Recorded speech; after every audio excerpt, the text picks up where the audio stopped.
James K.A. Smith is professor of philosophy at Calvin College, where he holds the Gary and Henrietta Biker Chair in Applied Reformed Theology and Worldview. He's an award-winning author. One of the awards he won was for a book, Who's Afraid of Postmodernism, and Desiring the Kingdom. Other books that he has recently published, Imagining the Kingdom, Discipleship in the Present Tense, Who's Afraid of Relativism, and which is the topic of our lecture today, How Not to Be Secular, reading Charles Taylor. Now, I might add, it's a brave thing to write a book on somebody else's book. You have to have a certain amount of confidence to do that. Not only does that speak well of Professor Taylor, Charles Taylor, for having a book worth writing about, but it speaks well of Professor Smith for having the courage to write about that book. And his popular writing has appeared in magazines such as Christianity Today, Books and Culture, and First Things, and in periodicals like the New York Times, the Wall Street Journal, USA Today. He is also a senior fellow at Cardis. It's a Canadian research organization, and serves as the editor of Comment magazine. I've had the privilege of being with Dr. Smith for the last 24 hours plus, and it's always a enriching experience. He's come to BYU before. We're always very happy to have him come, and I recommend him to you, his ideas and his thoughts, and most importantly, perhaps, his heart. Dr. Smith.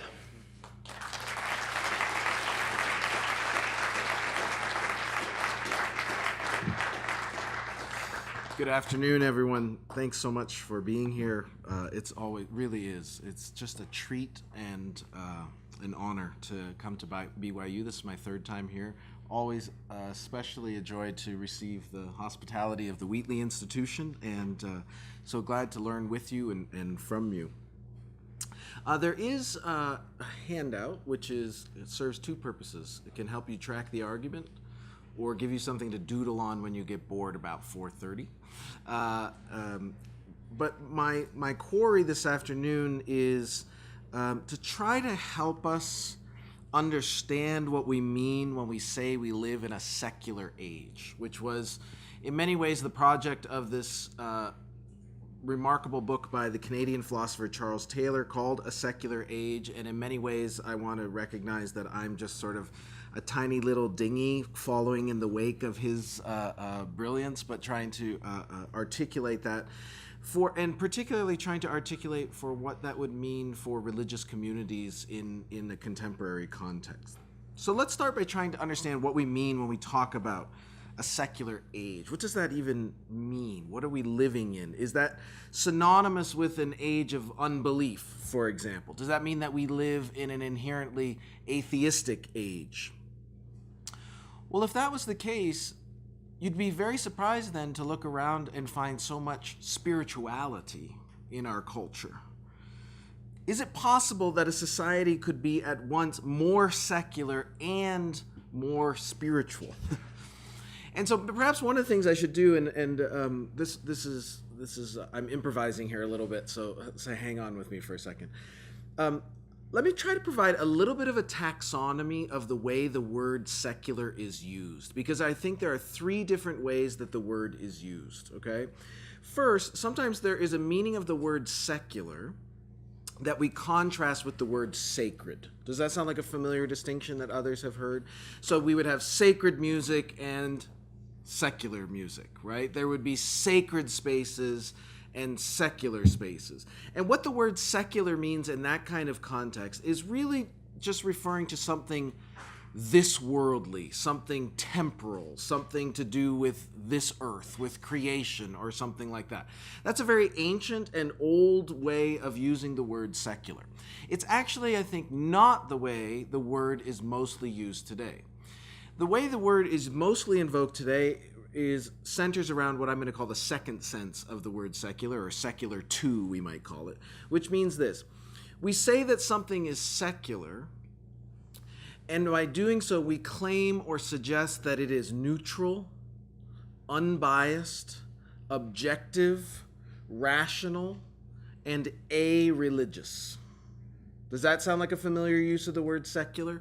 So a religious university would stand in contrast to a secular university. And that allegedly secular university would pretend to be, sorry, I'm already giving up my critique here, but would pretend to be neutral, objective, rational, unbiased, and a-religious. That's usually, that second sense of the word secular is the meaning of secular that's assumed in what we talk about as secularism, as a sort of dogmatic and doctrinaire agenda to exclude religious voices from public spaces.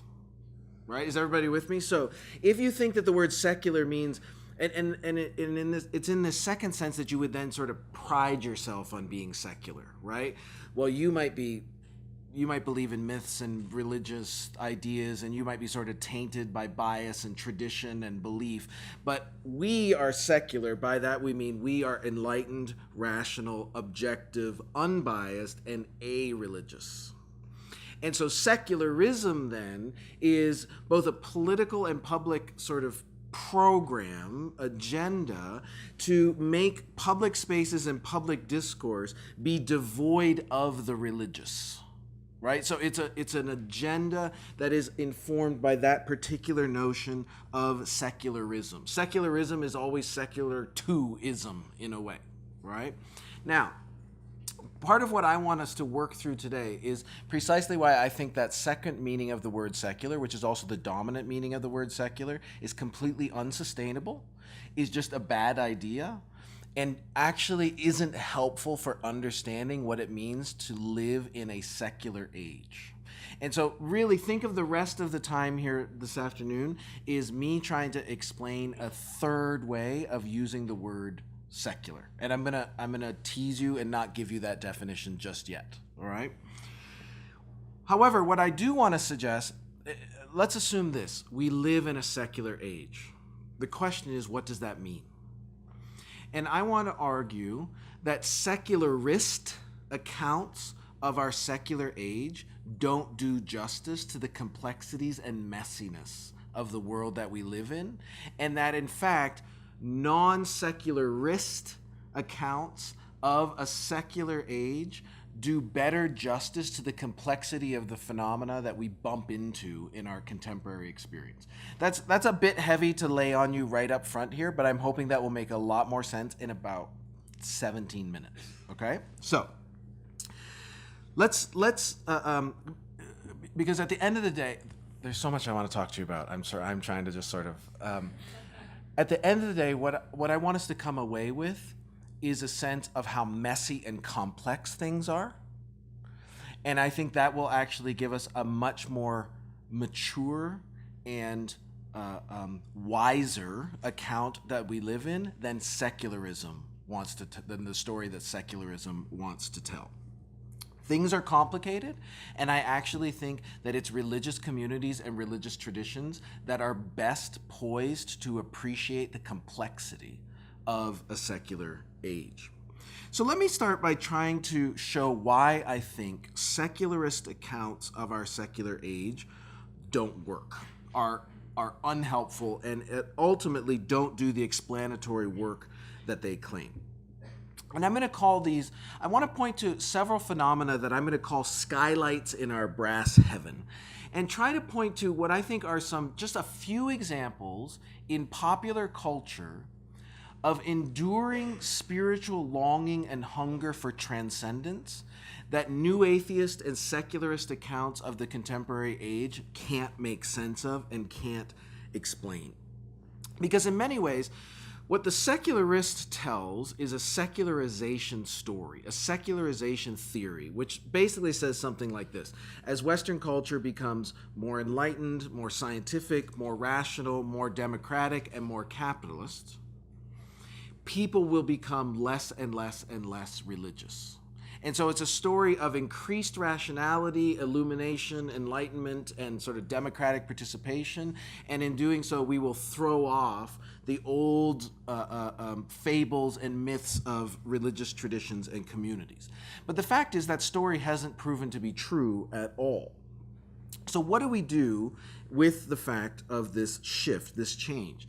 What I want to suggest is, instead of entrenchment or a kind of fortress mentality, even those of us who are in religious communities should be interested in these enduring expressions of longing for something ultimate, something other, something divine, some fullness that can't be easily reduced to the natural or commodified by the commercial. Often, religious folks are a bit hasty in writing off these expressions as kind of misguided and mushy and even idolatrous. And in the end, that might be true. But I want us to just pause for a second to appreciate that these phenomena still exist in our secular culture. In a sense, we should be intrigued that such longing still endures in a secular age.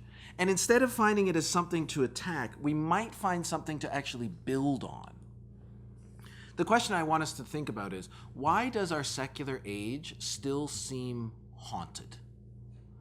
Why do we still seem haunted by something else? Let me give you a few examples. The first example would be from music, popular music, which is always a risk because there's probably, 200 people in here, and that means we have 200 sets of musical tastes. So I have no hopes of finding the sort of lingua franca in music. But what's interesting to me, and what interests Charles Taylor, is the extent to which even in late modern secular culture, there is still this surprising longing for a kind of enchantment and a deep, enduring sense that something has been lost.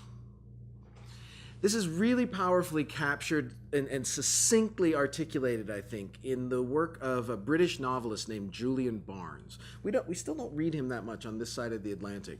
But in 2008, he published a memoir when I was living in England called Nothing to be Frightened of. And Julian Barnes is in many ways kind of the poster child for how secular England is. Do you know what I mean? Like, he's the kind of person who literally, he says, has never been to a church or religious service in his entire life. Right? He is very much the product of a secularized generation in the United Kingdom and in Europe more broadly. And yet, in his memoir, Nothing to be Frightened of, several times he says this: I don't believe in God, but I miss him. How intriguing, right? I don't believe in God, but I miss him. Now, you could focus on the first half of that statement and say, see, he doesn't believe in God. That's what's wrong with the world. I'm interested in the second half of the statement. Why do you miss him then? What's going on here?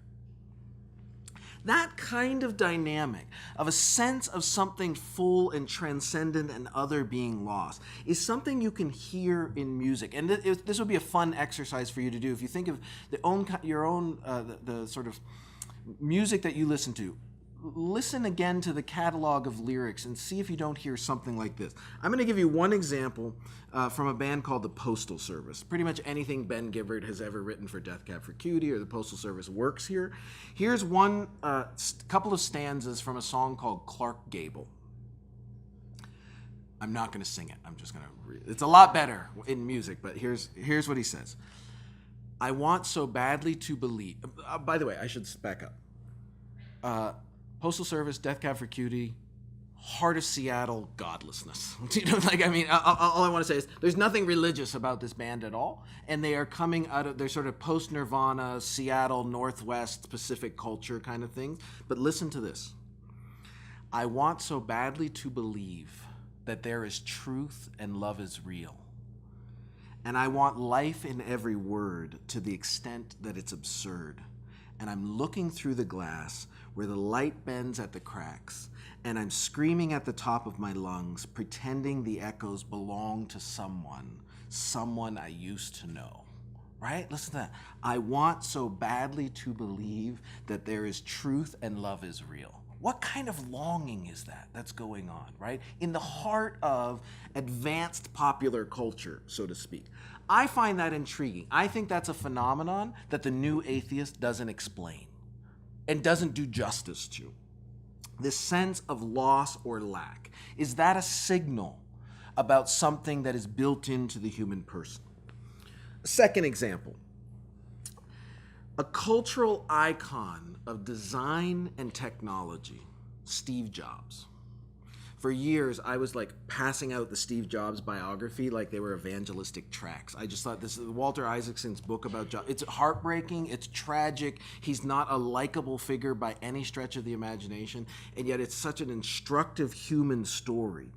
And in his biography of Jobs, Isaacson recalls a scene near the end of Jobs' life. I mean, does anybody sort of embody the pinnacle of late modern sort of Bay Area innovation development culture, right? And he's talking to Jobs, and you might remember Jobs died tragically young. I think he was 54, which we're calling young, right? It's very young. And mostly because of hubris. Because he was diagnosed with a cancer that could have easily been treated, but he wanted to manage it by diet. And in a way, this was assertion of his own sort of control. He didn't have to die as young as he did. But there was a conversation that Isaacson had with him at the end of his life, and it went like this. One sunny afternoon when he wasn't feeling well, Jobs sat in the garden behind his house and reflected on death. He talked about his experiences in India almost 4 decades earlier, his study of Buddhism and his views on reincarnation and spiritual transcendence. I'm about 50-50 on believing in God, he said. Now, okay, so granted, if you live in Provo, Utah, or Grand Rapids, Michigan, you're like, oh, come on, buddy, you're only 50-50 on believing in God. But if you live in San Francisco, California, and somebody tells you they're 50-50 on believing in God, you're like, I'll take that bet, right? Who would have guessed? I thought we were all officially supposed to be atheists in sort of late modern culture, right? So I'm intrigued by the glass half full sort of thing, right? I'm about 50-50 on believing in God. For most of my life, I've felt that there must be more to our existence than meets the eye. He admitted that as he faced death, he might be overestimating the odds out of a desire to believe in an afterlife. I'd like to think that something survives after you die, he said. It's strange to think that you accumulate all this experience and maybe a little wisdom and it just goes away. So I really want to believe that something survives, that maybe your consciousness endures. He fell silent for a very long time. But on the other hand, perhaps it's like an on-off switch. Click, and you're gone. And then he paused again and he smiled slightly. Maybe that's why I never like to put on-off switches on Apple devices. See, again, what fascinates me here is the way in which the cultural phenomenon of Steve Jobs doesn't fit the secularization thesis. His story doesn't make sense according to the story of scientific enlightenment, rationality, and illumination that the secularist tells. It's another one of those exceptions to the rule that maybe is starting to show that there's a problem with that thesis overall. Third example is, and now this is one where I am an evangelist to try to get people to watch this. So there's this fascinating little documentary called God is the Bigger Elvis. Has anybody heard of this? I know you've heard of this, but so okay. Here's the story. Let me give you the context. God is the Bigger Elvis is a documentary about a Hollywood starlet in the 50s and early 60s named Dolores Hart. I don't know who Dolores. I didn't know anything about Dolores Hart. I was too young to know Dolores Hart, but she was kind of living the Hollywood dream. She was this rising starlet who was appearing as a leading lady alongside people like Marlon Brando and Warren Beatty and, of course, Elvis Presley. She was enjoying the sort of dream life of what Hollywood promised, which in many ways was like the intensification of everything that a sort of American dream had promised. And then in 1963, she abandoned all of that because she had attended a retreat at a Benedictine abbey and convent in Connecticut. And so she's living this kind of Hollywood world. She's home visiting her family in New York. Somehow, by the providence of the Spirit, she ends up at a Benedictine convent for a retreat. And when she leaves, it's like something was kind of lodged in her side that she couldn't get out. And she goes back to Hollywood and she tries to pursue her calling, or she tries to sort of carry on her career, and she just can't shake this call, this sense that she feels pulled to actually pursue the life of a religious, of a nun, and cloister herself in the Regina Laudes Abbey. In fact, she was also engaged to be married. And this pull, this tug to pursue Christ in this particular way had such an overwhelming draw on her that she finally abandoned her career with the most amicable relationship possible, ended her engagement, and in fact enters the monastery. And if I recall, I think she enters the convent in her wedding gown, because she's going to marry Christ, and that's going to be the rest of her life. And she, in fact, now gives herself, she's now Mother Prioress of that community. She lives in this cloistered community and devotes herself to prayer and contemplation and work and care for others. Now, the story itself is fascinating. Here's why the phenomenon interests me. This is a movie that was made by HBO. HBO, people, Game of Thrones channel, which I've never seen. I just want to be clear, never seen Game of Thrones. But what fascinates me is, think of all the just horrible stuff that HBO broadcasts. Why are they telling this story? And why do they tell it? What's equally amazing is that it is not ironic, it is not dismissive, it is not critical in any way. I would say, if anything, it is a telling of the story that is absolutely mesmerized and puzzled and kind of awed that somebody would make that decision. That, to me, is itself an interesting signal that maybe a libertine, secularized culture is already starting to wonder whether freedom looks different than they thought. Right? Because here's a powerful story that affects them otherwise. These are the sorts of phenomena that secularists' accounts of our secular age can't make sense of. They don't do justice to.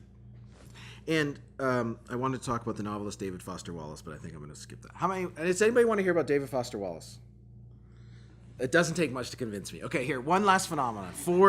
So David Foster Wallace was in many ways celebrated as kind of the quintessential postmodern novelist of his generation. Wrote a gargantuan novel called Infinite Jest that's 1,100 pages long and has 250 pages of footnotes in a novel. Okay, it's crazy. There's a great movie out right now, by the way, about David Foster Wallace called The End of the Tour with, of all people, Jason Segel, and it's actually really, really well done. Wallace was did not identify as a religious believer. However, his whole life was a seeker, and at various times had been made serious inquiry into Christianity, and had sort of been part of various Christian churches and communities along the way.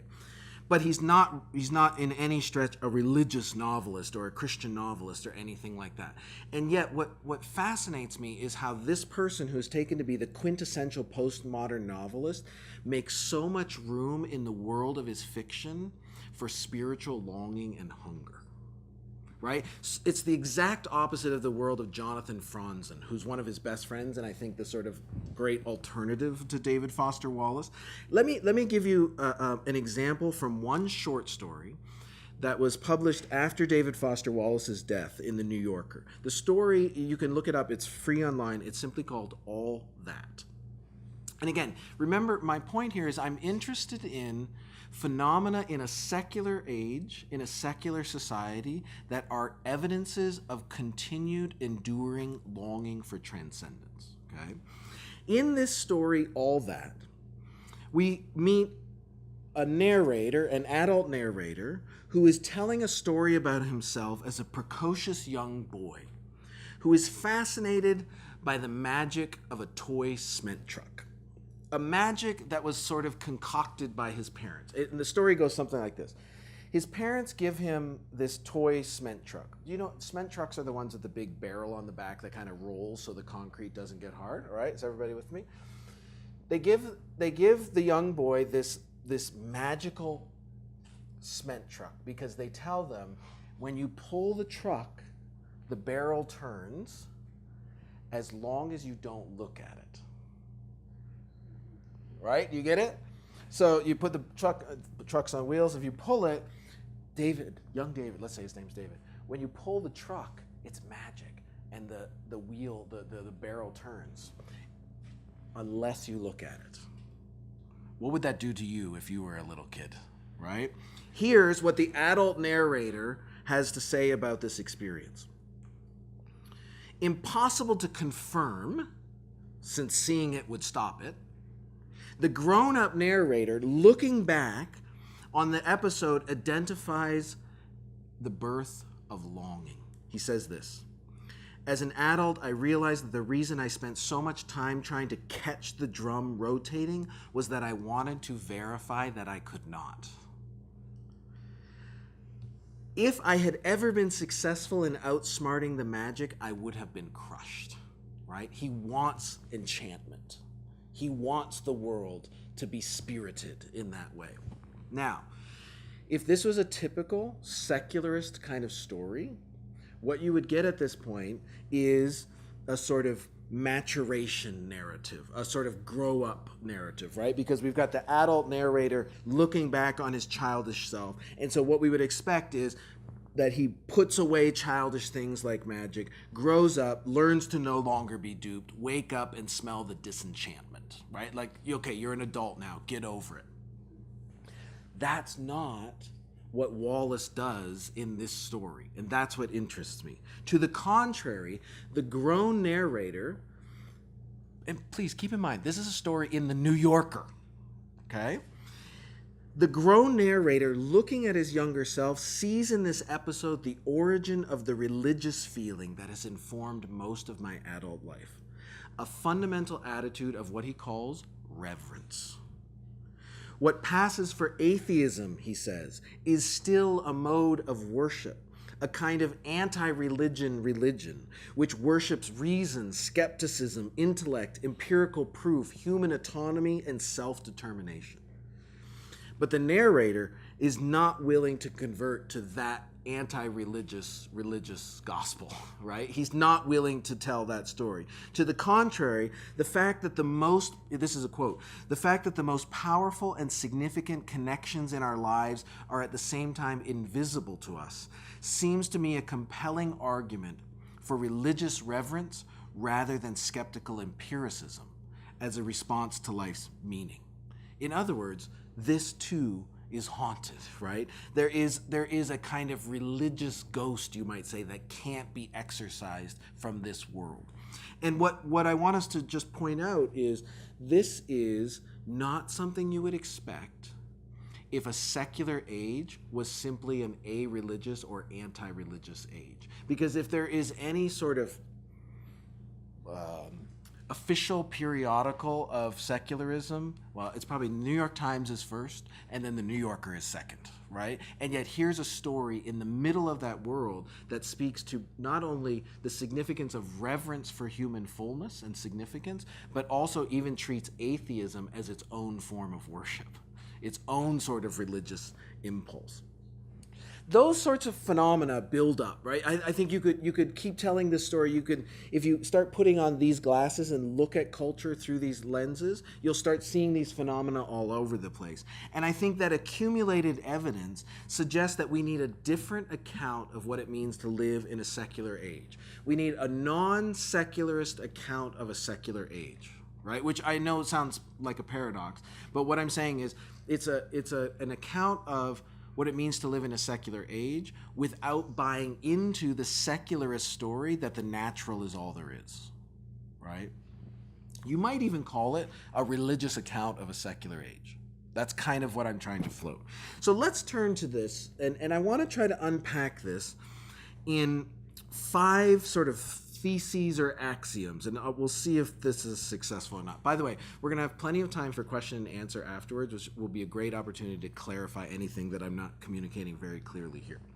And in this summary of sort of 5 themes or 5 points, I'm sort of drafting in Charles Taylor's analysis, and I want to try to make this clear.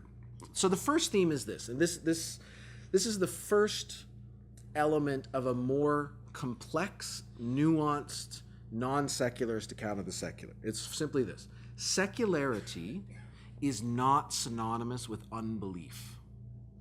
So when you hear secular, don't immediately think unbelief or anti-religiosity or atheism.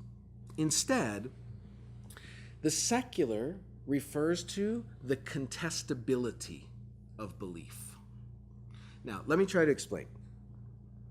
In his book, A Secular Age, Charles Taylor at several points asks this question: how is it that in the culture of the West, we went from a world in 1500 in which it was virtually impossible for someone not to believe in God, to the year 2000, in which if you're at NYU or the New York Times editorial office, it's virtually impossible for you to imagine believing in God, right? In other words, in the space of 500 years, we've gone from a culture in which atheism was pretty much an intellectually unimaginable possibility to sectors of elite secular culture where theism is pretty much an unimaginable possibility for belief. What changed in the meantime? Taylor wants to focus on the fact, by the way, that doesn't mean that there aren't people who believe. What has shifted, Taylor says, are the plausibility what has shifted are the plausibility conditions in which we find ourselves. Now, what does that mean? So if something is plausible for you, what does that mean? It's believable, right? It's like you could, that's like, oh, that's plausible. I could imagine that being true, right? What has the difference that has taken place between 1500 and 2000 is precisely a shift in the plausibility conditions of what has become believable. So that now, to say that we live in a secular age is actually no predictor about whether or not people believe. It only points out that whatever we believe, it is contested and contestable. Another way of putting that is this: no one in a secular age can take their belief system to be axiomatic or just the default for everyone. And this is, if we're honest, that we all know that this is true, right? You all have 3 neighbors on your street who don't believe what you do. Even me, I live in Grand Rapids, Michigan. We call it Jerusalem for short. And where, it's like allegedly everybody is a Christian. It's like the Bible Belt in Michigan. But that's not true. Of course, that's not true. And in fact, on my street, there are all kinds of people who believe very different things than I do, right? So I'm not at all surprised that people believe different things and disagree with what I believe. That is what I'm calling the contested and contestability of belief, the contested nature and the contestability of belief. That's what has changed in a secular age. It's not necessarily whether or not people believe, it's what people consider believable. Yes? Make sense? Secondly, these themes kind of snowball a little bit. The secular, then, a secular age, a secular space, a secular culture, the secular, Taylor emphasizes, is an accomplishment. It's not merely what's left over when we subtract transcendence. Now, let me try to explain this. This is where Taylor criticizes what he calls subtraction stories about our secular age. A subtraction story is usually what's associated with the secularization thesis. It just goes something like this. Back in ancient medieval times, humans were crazy. I'm giving you the short version of this, right? Back in ancient medieval times, human beings believed fantastical things. They believed that there were gods. They believed that there were spirits. They believed that there was something more than the natural world. They believed in transcendence. They believed that there was something beyond the cosmos that made the cosmos come to be, right? So there's all these claims about the supernatural. And then we lived in a natural world. And what happened is, the way this subtraction story goes is, but then along came Descartes, or along came Immanuel Kant, or along came the German Enlightenment. And we woke up, and we realized, we became enlightened, and we started devoting ourselves to science. And science helped us to see how and understand how the natural world worked. And actually, science helped us to understand how the natural world worked, and we didn't have to ever appeal to God. And so we kind of kept believing in God for a little while, but then we realized we kind of didn't need to. And then we started saying, is there really a God? And then we realized we would be happy with just a natural world, and so we throw off the religious, we throw off the supernatural, we liberate ourselves from the fantastical and the mythical. And what's left over when you subtract the mythical, the religious, the fantastic, the supernatural, what's left over is cool, hard, objective rationality about the natural universe in which we find ourselves. And that's who we are. We're secular. All we believe in is the natural. All we believe in is what science can tell us, and so on. So it's a subtraction story, because what happens is the secular is kind of what's left over when you subtracted religion and the transcendent. Taylor says that is not true. that is a story that secularists tell themselves, because the secular is not just what's left over when you subtract transcendence. In fact, you had to come up with something to put in the place of what religion used to do for human beings. Human beings are so wired that you couldn't just subtract the religious and the supernatural and say, okay, carry on. What had to happen is there had to become a substitute to answer an enduring sort of impulse in human persons. And that gets us to the third and fourth points. What happens is, after these shifts in the modern era, people in the West kind of functionally imagine themselves living inside what Taylor calls the immanent frame, okay? What that means is people sort of functionally start to assume that they live in this closed universe that's merely governed by natural forces. They're not appealing to transcendence. They're not appealing to the supernatural. They're not appealing to eternity anymore. All we're left with is time and nature. But we still have this kind of impulse for meaning, for significance, for something that matters. And so what has to happen in a secular age is you have to come up with this sort of religion substitute, and that's what Taylor calls the emergence of exclusive humanism. Exclusive humanism. What he means is this. Exclusive humanism is the sort of unique emergence of a new worldview in the modern era in which human beings start to imagine that they could have lives that are meaningful and significant without making any appeal to transcendence and without making any appeal to eternity. And Taylor, and there's a very long story to be told here. I'm giving you the short version. And Taylor, in some ways, as Taylor, as a Christian thinker, stands back and looks at this emergence of exclusive humanism as the great alternative now to religious meaning. And in some ways, even as a religious person, he stands back and he looks at that and he's like, wow, that is quite a remarkable accomplishment. Do you know what I mean? Like, he doesn't like it. He's not affirming it. He's just standing back and saying, you know what?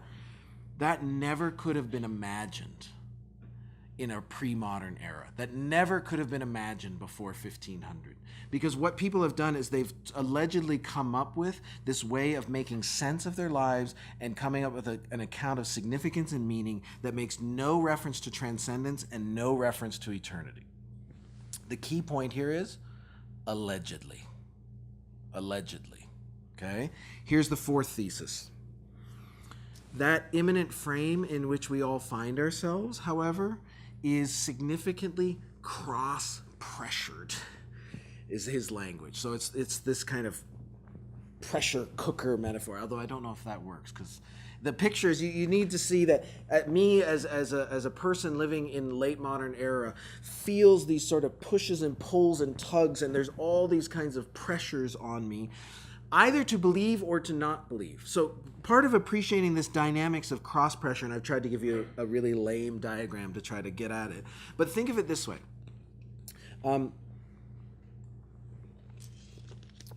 One of the things I hope we can talk about in the Q&A is Taylor is saying, look, a secular age is not saying or predicting whether or not people believe.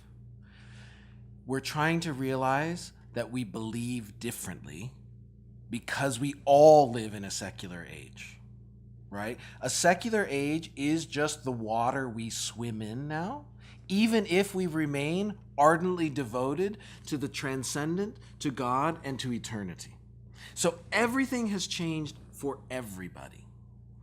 And one of these features of cross-pressure that I think Taylor gives good insight to, and I think it's really important for religious communities to take seriously, is that if I, as a believer, inhabit this secular age, how do I experience this cross-pressure?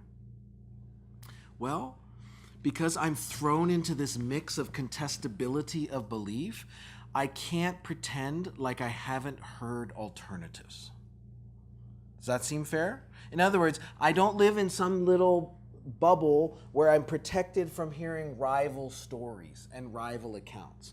And in fact, people who grow up in a secular age and live on a street with people who believe differently are going to hear alternative accounts of meaning and significance. And so as a believer, what that means is it's going to be more common that my faith is haunted by doubt. Now, I don't want you to freak out about this, okay? Because I'm not undermining religious belief. I'm giving us a phenomenal, what's a better word, phenomenology? I'm just trying to give us a descriptive account of what it is to believe in a secular age. And what that means is the believer is going to feel this cross pressure of the flattening of naturalistic immanence and the disenchantment of the world. And I think religious communities will be healthier if they acknowledge that pressure rather than pretend it's not there. However, here's the flip side of cross pressure. If the believer is tempted by doubt, the unbeliever is tempted by faith. Right? In other words, if I as a believer am not insulated from the cross pressures that might lead me to doubt, what that also means is the unbeliever is not insulated from the cross pressures that might lead him to believe. Right? There's nobody sequestered. The cross pressures that the unbeliever feels are exactly the pull of eternity and the call of transcendence. And that's what I think when you hear the David Foster Wallace story, when you hear the Ben Gibbard song, when you look at why HBO is intrigued by this woman, Dolores Hart, who becomes a nun. To me, those are all signals that transcendence still knocks in a secular age. And people, they might not answer the door, but they can't get it to stop knocking, right? So, fifth, here's the effect of that. Secularity, then, does not end belief. It changes belief. It shifts the conditions of belief. But it doesn't end belief per se. The cross pressures generate what Taylor calls this Nova Effect, because what happens is people are feeling all these pressures and they're hearing all these alternatives. And one of the ways that they're going to deal with that is this sort of explosion of not unbelief, but many different ways of believing. So you get, there aren't that many hardcore new atheists that you are going to bump into in Salt Lake, or in Seattle, even. Salt Lake City is just not a representative sample. But there aren't that many just dyed-in-the-wool naturalists and atheistic naturalists that you're going to bump into. What you'll bump into are more and more people who say, I'm spiritual, but I'm not religious. Okay? All I'm saying is that in itself is an interesting phenomenon that is counter evidence to the secularist story. So you also get kind of Oprahization of significance, or eat, pray, love kinds of modes of people basically wanting religion on their own terms, spirituality on their own terms, which I'm not saying is a good thing, and it's certainly not salvific, but it shows that there's something in the human heart that can't be undone. So what do we do with this? How might this help us think about the future of religion in a secular age? Because at least I want you to come away with this. There is absolutely no way and no reason that secularity per se entails the diminishment of belief. In fact, it's one of the reasons why Taylor says the secularization thesis clearly was wrong, because in many ways the world is more religious now than it used to be. Right? Now, in particular societies, there are specific demographics to talk about. I think Taylor's model helps us to understand something like the spiritual but not religious phenomenon in a new way. What's remarkable, in fact, is how rarely we meet those who say, I'm a devotee of calculating rationality, I'm not spiritual, right? It just doesn't really happen. People say, I'm spiritual, I'm not religious. That they could do so is a signal about an enduring feature of being human. Even the explosion of different ways of believing wrongly still attests to the fact that humans are believers, right? That's something you can't undo in human nature. And it might be a sign that someone is knocking, right?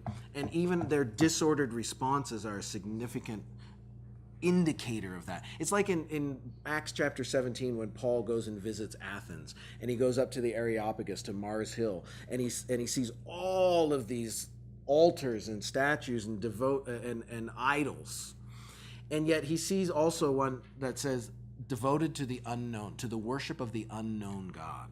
And Paul says, I see that you're very religious. I want to talk to you about this one, right? There's an opportunity there. Too often, Christians and religious communities lament and regale this state of affairs as a loss of a time when supposedly everyone was a Christian in America. But in fact, the religion that is rejected by the spiritual is more often a kind of deistic civil religion that Christians should consider well lost. In that sense, spiritual but religious could actually be a better prelude to authentic, true faith than the vaguely nominal deism that preceded it.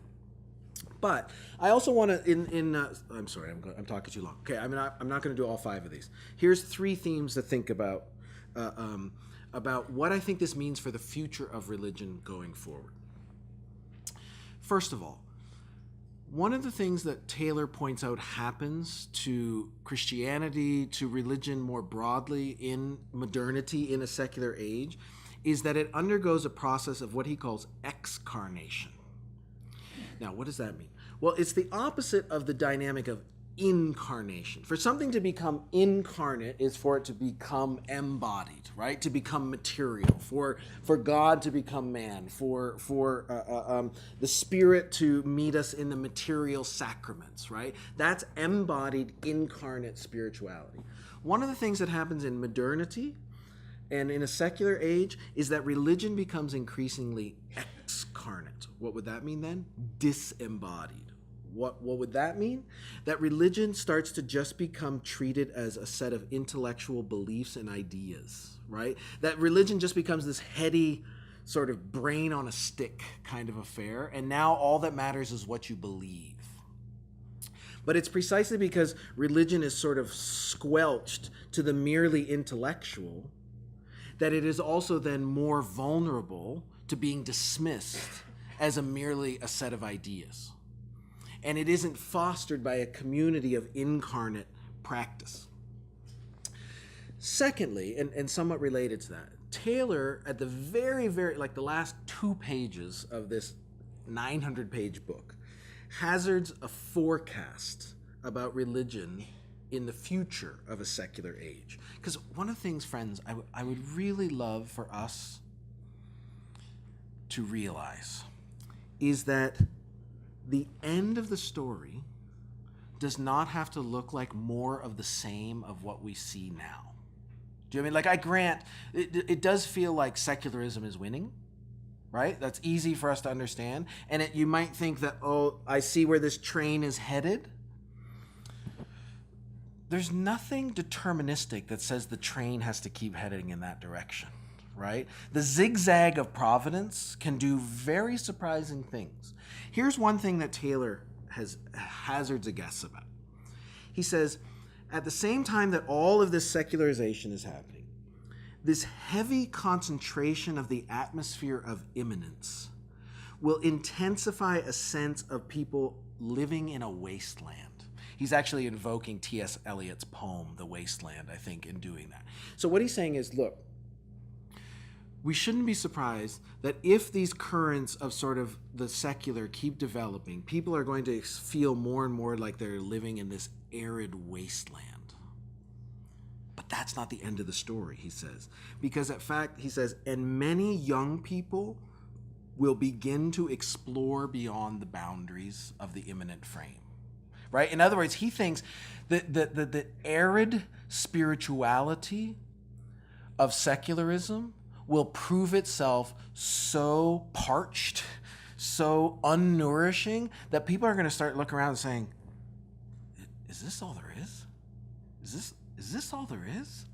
And they'll start listening a little closer to that knock on the door. The aridity of the wasteland of a late modern culture, coupled with this persistent pressure of transcendence that cannot be explained away, will continue to generate all kinds of third ways, new restorations of belief. Now, he says that this can go in two ways, and I'll close with this. And I'll speak from my closer experience in say, Protestant evangelicalism, is I see people grappling with these realities in one of two ways. One is to basically say, oh, we're going to get on the secular train. We're going to get on the late modern train, and we're going to just kind of get our version of Christianity to fit what is plausible in a secular age, and whatever's left, we'll just believe that and we'll call ourselves Christians. In other words, there's one trajectory, which is you just learn to be mainline liberal Protestants who kind of concede everything except vague references to God, and you'll pretend that you're still religious. That's one possible trajectory, and I see that happening. But the other possible trajectory is to actually recover a thicker, more orthodox, higher bar version of spirituality that asks more of people, not less. So one strategy is lower the bar of religious expectation to what a modern age will allow you to believe, but the other is to actually embrace, again, the deepness, the depth of a thick spiritual tradition. I think it's the latter that the so-called spiritual but not religious may eventually find themselves looking for.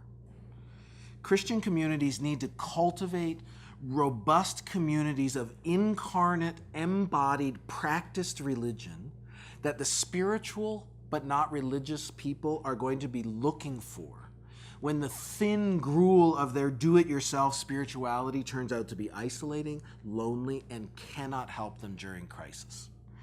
What Christian communities need to cultivate in our secular age is faithful patience.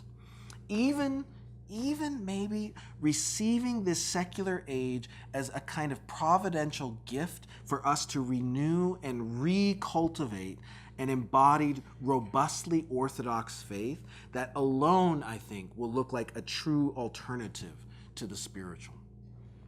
I want to, sorry, I'm being very indulgent and taking a lot of time today. Is that okay?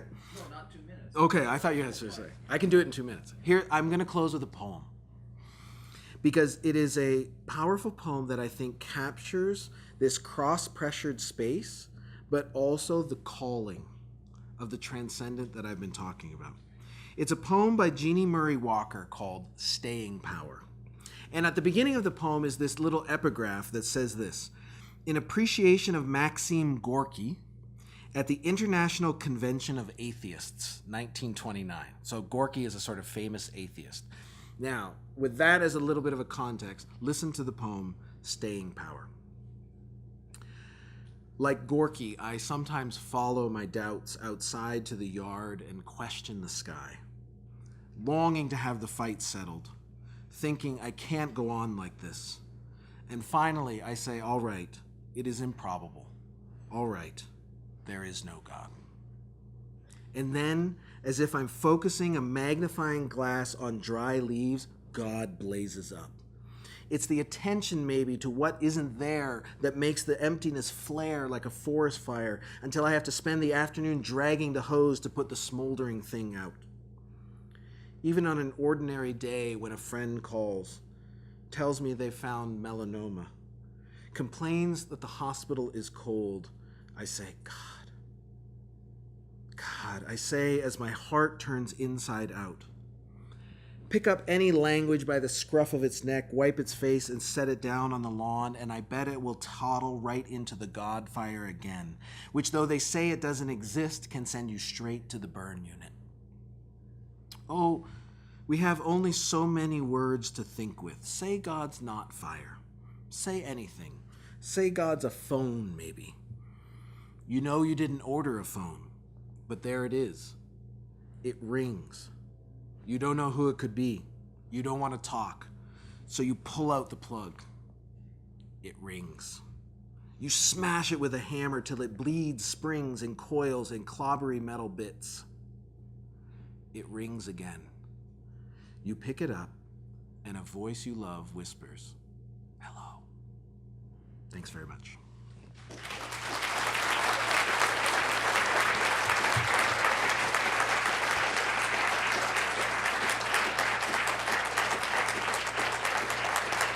So, that was a bit of a fire hose. So what can we process more carefully, or what would you like to talk about? Questions? Happy to clarify things, or what did I get wrong? What do you want to argue about? I'll show you what you got wrong. No, I'm just kidding. Yes, ma'am. I was a little confused by the alternative. At the very end, we were talking about how one option was that it would lower to your typical modern secularism. Yes. The alternative was they would come back stronger. So what I mean is, the question was, what is the actual alternative to just the lowering bar? What I mean is, I actually think the kind of... Yes. Can you not hear me? Does this mic not work? What I'm suggesting is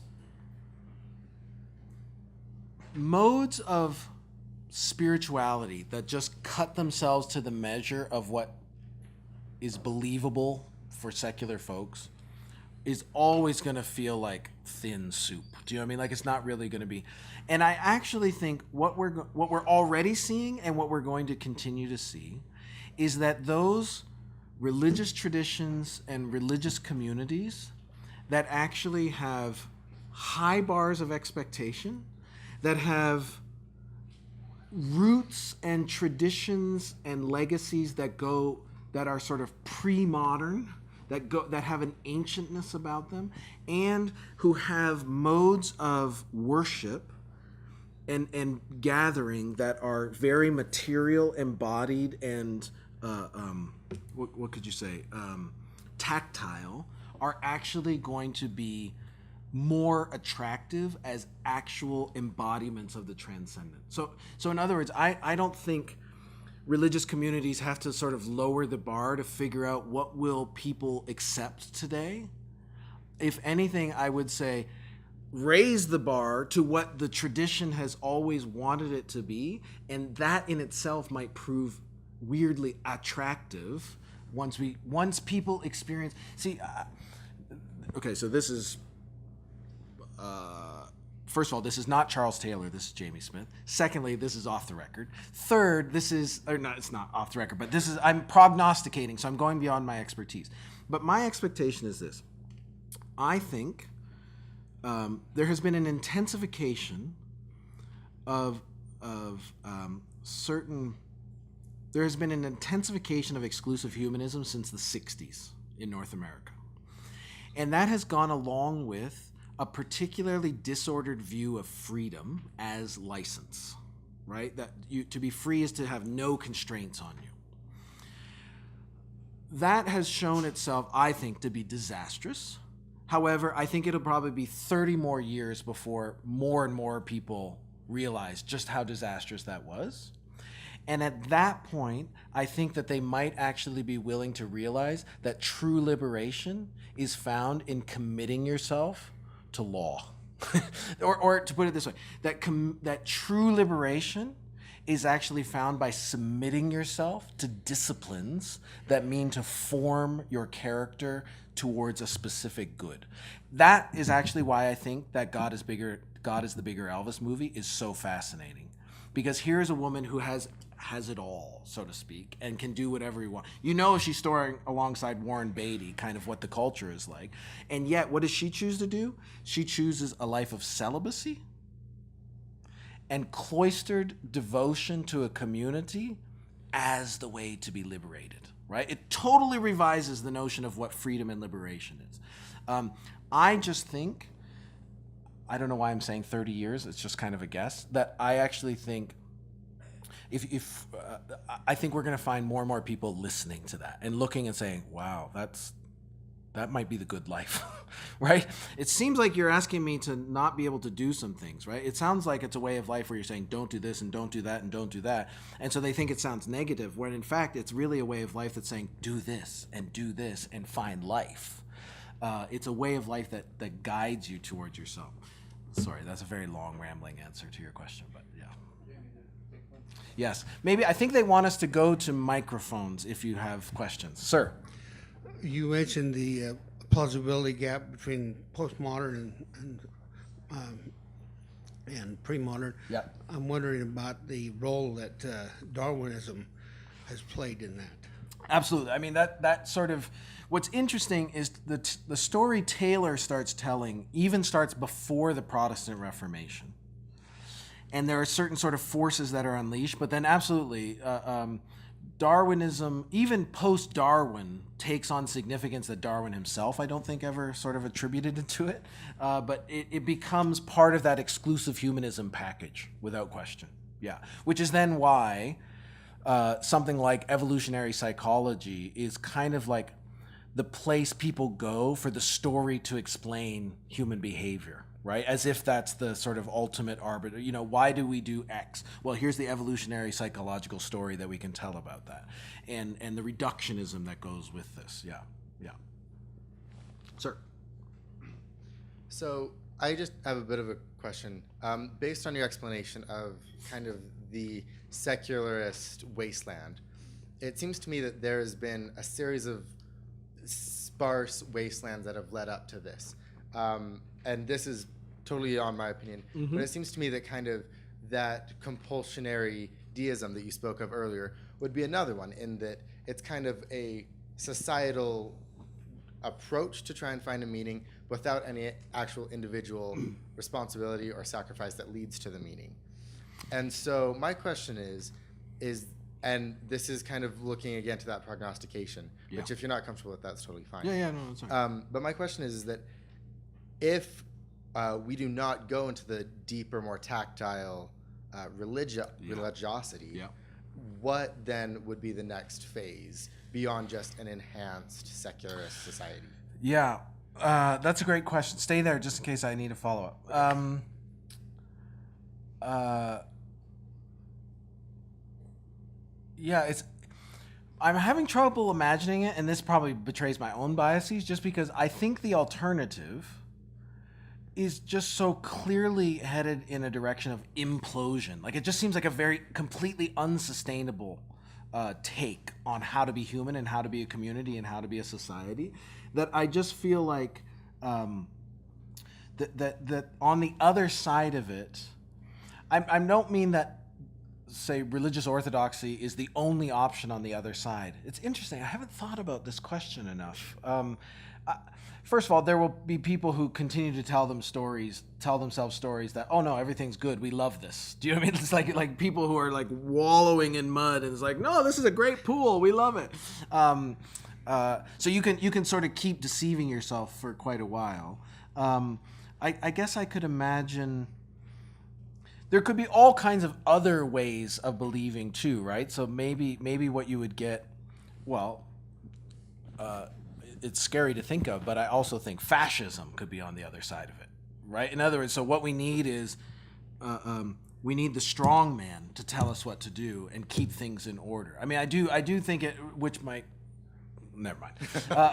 It does. I mean, actually, yeah. So the more I think about this, that would be another possibility. Another possibility that I think you see going along with the sort of secularist account, the exclusive humanist account, is a newfound need for the state to have a swelling role as savior, right? So the more, the less that you have a role for, say, religious communities and traditional communities, what you have to do is you start putting more and more hope in the state, which also then opens us up to, I think, pretty scary possibilities and scenarios. Yeah, it's a great question. I need to think about it more. Thanks for that. Thank you very Great. much.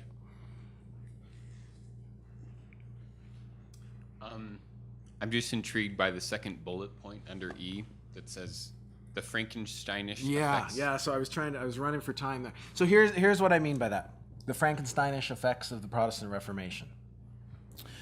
And I'm going to say this as a Protestant, so I can talk about my people. Okay. So first of all, the context is you have to remember that in Mary by Shelley's. Yes, Mary by Shelley. In Shelley's Frankenstein. Frankenstein is the name of the doctor, not the monster. And the doctor, in a sense, creates the monster, not as a monster, but as an experiment with all the best of intentions of being helpful to society, right? And then what happens is it runs amok and outstrips all of his best intentions, and then ends up chasing him across the Arctic. I think in many ways, Protestant Christians like me have to come to grips with the fact that in some ways Protestantism also unleashed the forces that became secularism. In this sense, and even though I agree with the impulse was to say there are not two tiers of Christianity. Nuns, monks, and priests are like really holy, and then people who have kids and work are okay, but they're kind of second-class Christian citizens. The Protestant Reformation comes along, obliterates that two-tiered Christianity, levels the playing field, and says everybody is called to a life of holiness in the face of God. And so the mother and the butcher and the baker and the teacher are just as holy and are just as called by God as the religious. So what you get is what has been called the sanctification of ordinary life, right? So all just the daily tasks that we are called to as creatures are good. That, however, almost flipped into an over-valorization of this worldly life to the exclusion of it. And in that sense, also Protestantism was largely responsible for this excarnation dynamic of turning Christianity mostly into a sermon that you listen to, rather than a set of rituals and practices that you perform.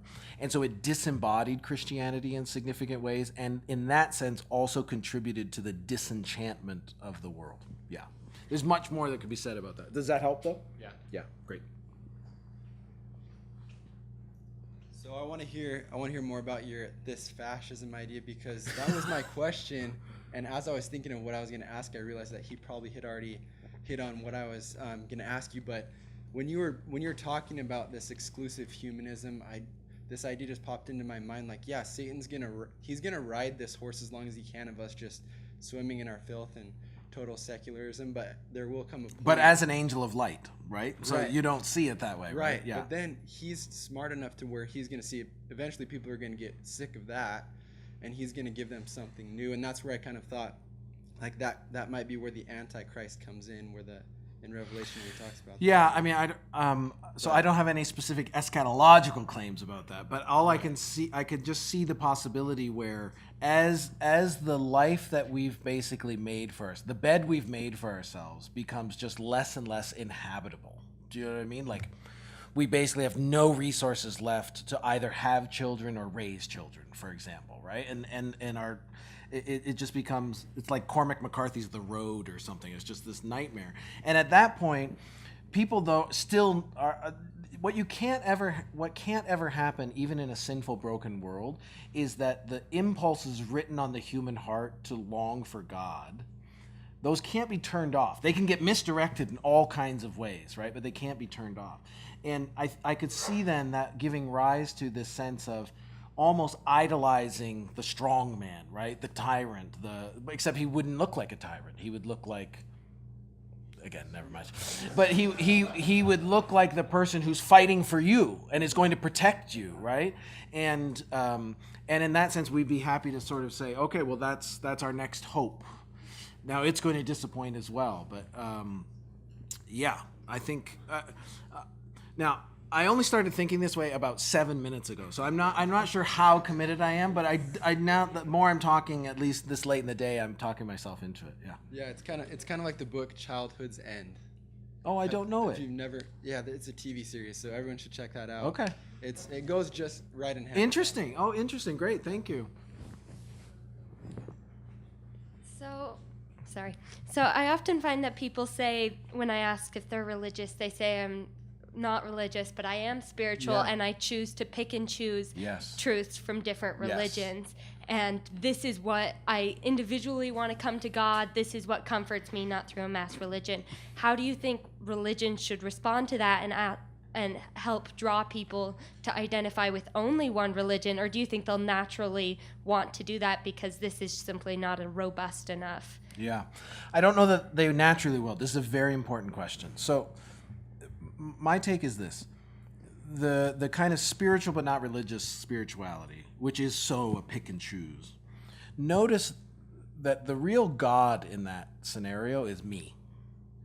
Do you know what I mean? Like I'm sort of basically, I want God on my terms. And if God is showing up on my terms, well, guess what? That means I'm the God, right? I'm the one who's sort of in charge of this. And so at the heart of that kind of piety is actually this deep commitment to autonomy and independence and self-sufficiency. And I'm not sure that you will ever argue people out of that. I think they have to go through something that shows them the lack of resources that actually gives them, right? And that in some ways, that could be as easy as, not as easy, but that doesn't have to look like tragic. It can look like realizing how hard it is to be your own God. You know, like if you are the center of your spirituality, then actually everything is on you, and that to me sounds like an unbelievable burden that's going to feel heavier and heavier and heavier, and it's not going to really sort of feel like liberation. It's not going to feel like salvation, and so there could be weird ways that people get to the end of their rope and realize this is not. There's got to be something else, right? Again, now I'm not predicting any sort of guarantees in that. People can concoct all kinds of self-deceptive modes, but in general, I don't think it's a matter of arguing them out of it as much as kind of pointing out to them maybe the insufficiencies that they themselves maybe know at a gut level, but aren't willing to tell themselves at an intellectual level or something like that. Yeah, it's a great question and a bad answer, but yeah. So perhaps a related question. I wrote this down so I could articulate it. So it sounds like it's going to be a hard one then. Well, I just want to get my good. thoughts right. So Yep. actually, just to piggyback off of that, how to perhaps materialize this change in a religious community that you suggested at the end, and maybe I'll just like read the whole question so it can be great. fully articulated. If I heard correctly, toward the end of your remarks, you suggested a change in religious communities, an elevation or an increase in enchantment. How might this change be physically realized? Do you suggest a change of language and vocabulary? Should change happen at the organizational level? Is change enacted personally and internally? So how might it actually materialize? Gotcha. So it totally depends on the community, right? And the religious community that we're talking about and what they're already doing and not doing. So I'll give you, again, I'll just speak from the tradition that's indigenous for me. In Protestant evangelicalism, we spent 30 to 40 years thinking the way to sort of get people's attention was basically being like the rest of the culture. So what we did for 30 or 40 years is we basically tried to turn the church into malls and rock concerts and coffee shops and places that people would feel comfortable.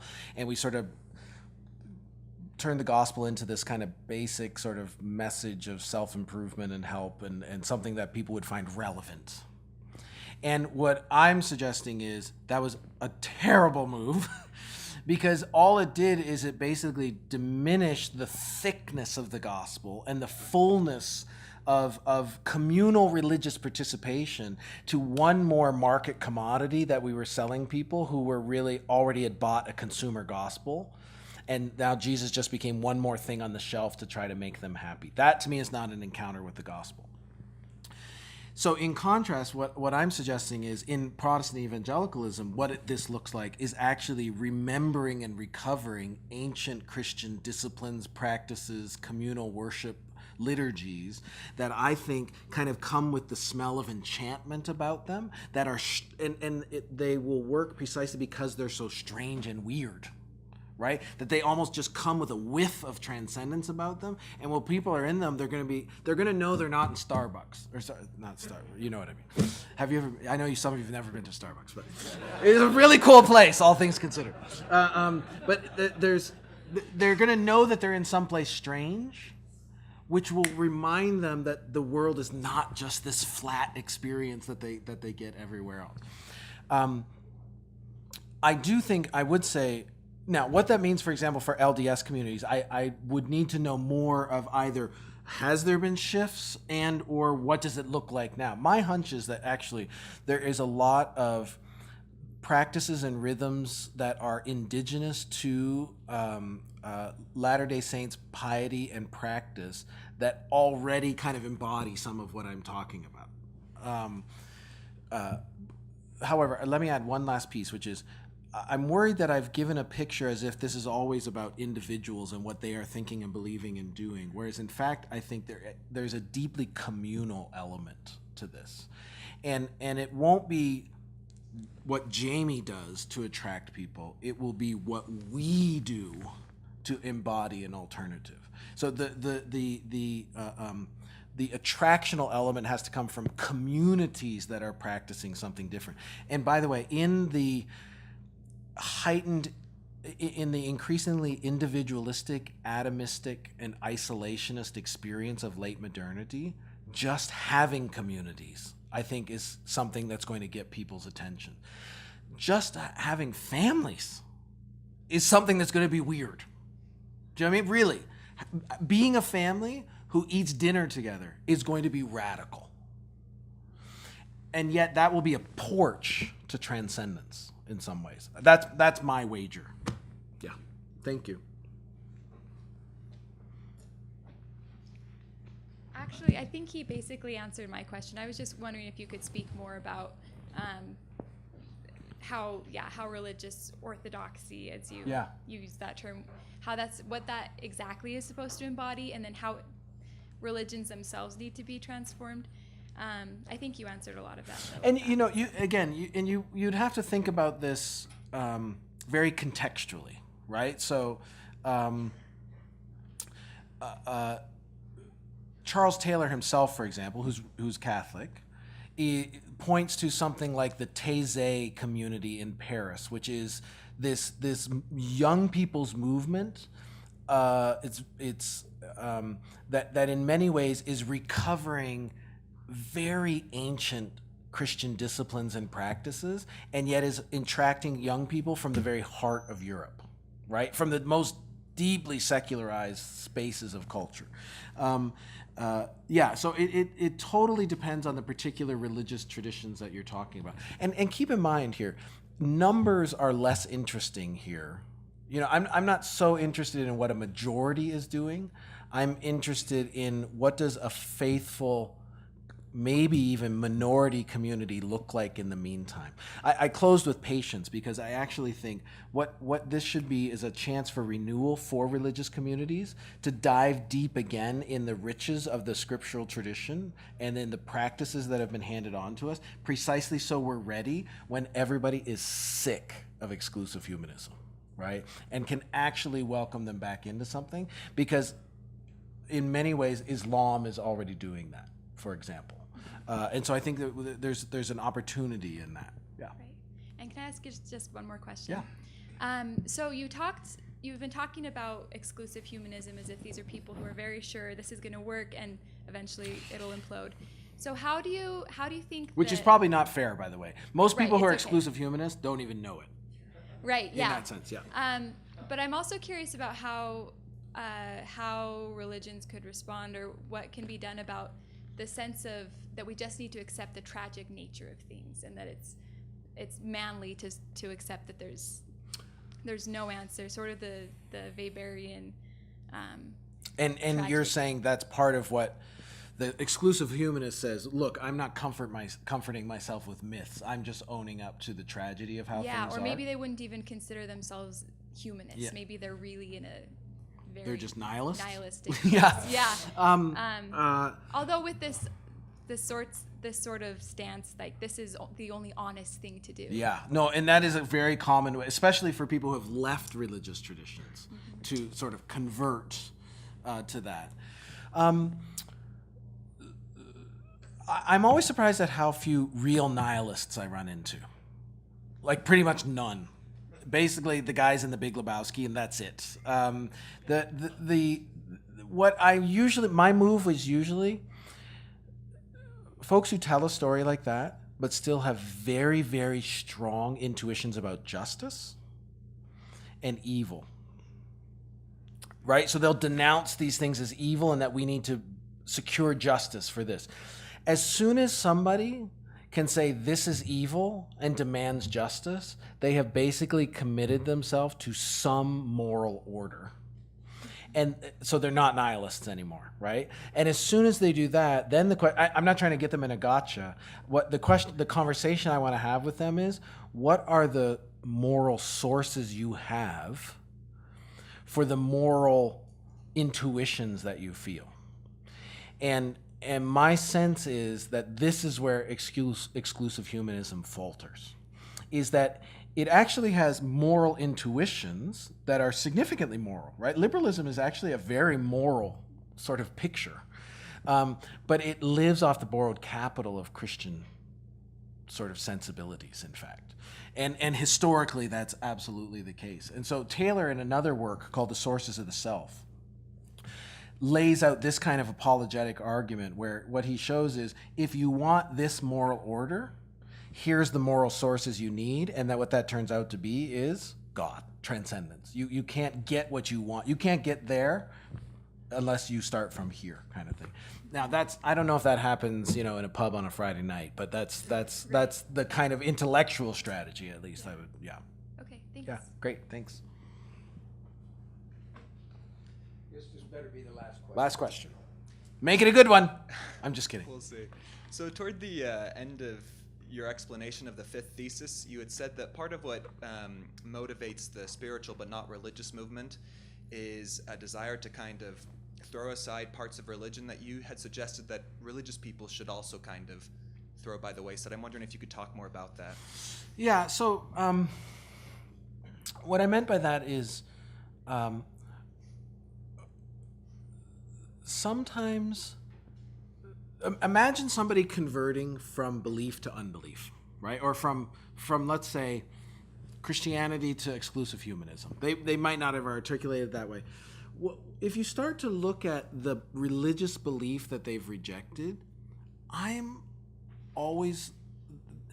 So people tell me, well, I don't believe in Christianity anymore. And I'm like, oh, really? What did that mean for you? And when they lay out what they thought Christianity was, I was like, I wouldn't want to believe that either. Do you know what I mean? Like they have some sort of really skewed notion that God is this distant deity who's basically angry at everyone and is, loves a particular political party. And, like it just has all these kinds of, these caricatures and a very, very simplistic and basically false version of the religion that they thought they were expected to believe.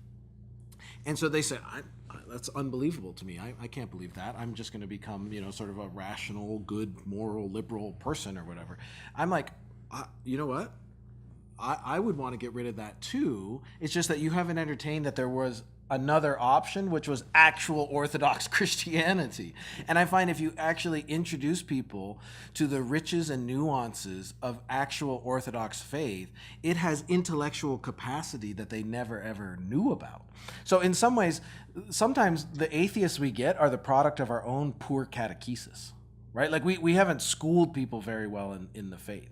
And that kind of deistic, distant, God who just sort of secures, our national interests or whatever, that's not the biblical God. So in that sense, I know it sounds risky, but I'm not usually all that disappointed or worried if they reject that faith. But that doesn't mean rejecting Christianity, right? Does that make sense? It does, yeah. Yeah. Thank you. Great. Thanks, everyone.